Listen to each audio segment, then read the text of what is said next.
రేవంత్ రెడ్డి ఈ మధ్యలో కేసీఆర్ మీద రెచ్చిపోతా ఉన్నాడు. కొంచెం వల్గర్ లాంగ్వేజ్ కూడా యూజ్ చేస్తా ఉన్నాడు. సో, ఎందుకు అని అడిగితే బీఆర్ఎస్ నాయకులు ఏమని చెప్తా ఉన్నారంటే, అధికారం వచ్చి సీఎం అయిన తర్వాత ప్రజా సమస్యలు గాలికి వదిలేసి ప్రజలకిచ్చిన హామీలను తుంగలో తొక్కేసి పచ్చి బూతులు మాట్లాడుతా ఉన్నాడు రేవంత్ రెడ్డి. రేవంత్ రెడ్డి తమ్ముడి పేరు కొండలరెడ్డి, ఈయన తొండలరెడ్డి అని పెట్టుకోవాలి. ఎందుకంటే ప్రతిసారి తొండలు లాగులో ఏడుస్తా, మేకులు పెడలేసుకుంటా అని చెప్పి కొన్ని కామెంట్లు చేస్తా ఉంటాడు రేవంత్ రెడ్డి.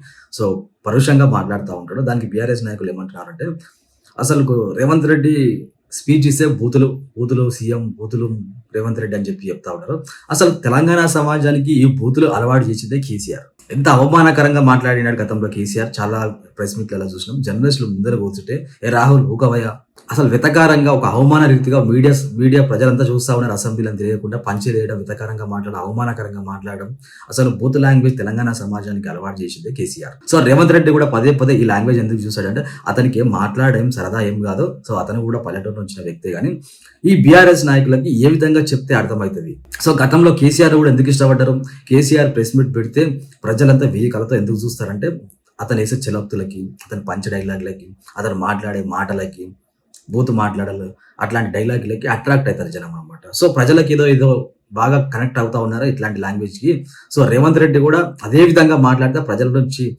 మంచి స్పందన వస్తుంది, అరుస్తున్నారు, జనం నుంచి సపోర్ట్ వస్తుంది అని చెప్పి అదే లాంగ్వేజ్ యూజ్ చేస్తున్నాడు. కొన్నిసార్లు అయితే రేవంత్ రెడ్డి స్పష్టంగా చెప్పాడు ఏమని, ఆ కేసీఆర్కి మంచిగా చెప్తే అర్థం కాదు, కేసీఆర్ భాషలోనే చెప్తేనే అర్థమవుతుంది అని చెప్పి రేవంత్ రెడ్డి చెప్పాడు. అందుకే కేసీఆర్కి అర్థమయ్యే భాషలోనే, కేసీఆర్ మాట్లాడే భాషలోనే, కేసీఆర్ ఏ విధంగా మాట్లాడతాడో అదే భాషలోనే రేవంత్ రెడ్డి మాట్లాడాలని డిసైడ్ అయినా ప్రజల నుంచి మంచి స్పందన వస్తుంది, అధికారం కూడా వచ్చింది, సీఎం అయినాడు. సో, రేవంత్ రెడ్డి లాంగ్వేజ్ ని జనం ఇష్టపడుతున్నారు ఒక టైప్ ఆఫ్ ప్రజలు.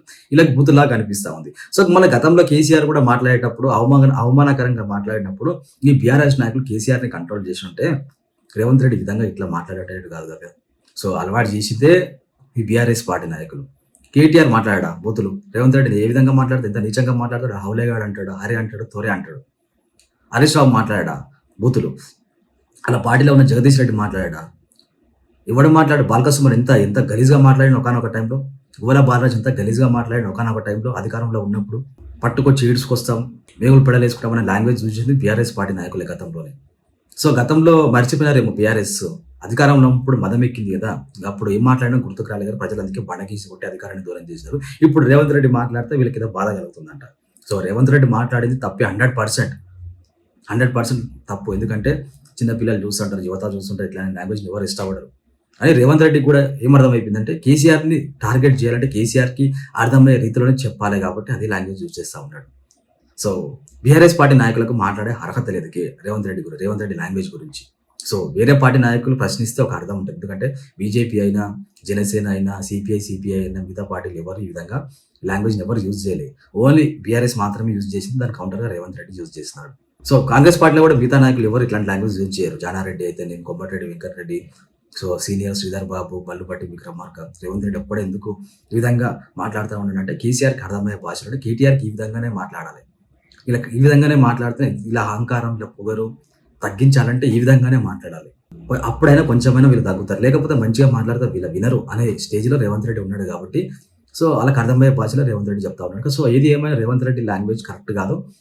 ప్రజలకు గతంలో కేసీఆర్ మాట్లాడని చెప్పి రేవంత్ రెడ్డి కూడా ఈ విధంగా మాట్లాడడం కరెక్ట్ కాదు. సో, అందుకే కేసీఆర్కి అధికారాన్ని దూరం చేశారో ఈ విధంగా ప్రవర్తన వల్లే. సో, గతంలో ఆంధ్రప్రదేశ్లో వైఎస్ఆర్సీపీ నాయకులు కూడా కొడాలి నాని, రోజా, అలానే వల్లభనేని వంశీ, పెర్ని నాని, జోగి రమేష్ ఇట్లాంటి లాంగ్వేజ్ యూజ్ చేయడం వల్ల ప్రజలు వాళ్ళకి అధికారాన్ని దూరం చేశారు. తెలంగాణలో సీఎంకి కేసీఆర్కి అధికారాన్ని దూరం చేశారు. ఇప్పుడు రేవంత్ రెడ్డి కూడా అదే లాంగ్వేజ్ యూజ్ చేస్తే సో ప్రజలు శిక్షించే అవకాశం ఉంది. ప్రజలు అన్ని గమనిస్తూ ఉంటారు. సో, ఇట్లాంటి లాంగ్వేజ్ యూజ్ చేయడం కరెక్ట్ కాదు రేవంత్ రెడ్డి. సో, రేవంత్ రెడ్డి ఇక్కడైనా మారడో తెలియదు కానీ, సో ఈ రాజకీయ నాయకుల లాంగ్వేజ్ అసలు యువత రాజకీయాల్లోకి రావాలంటేనే భయపడతా ఉంది.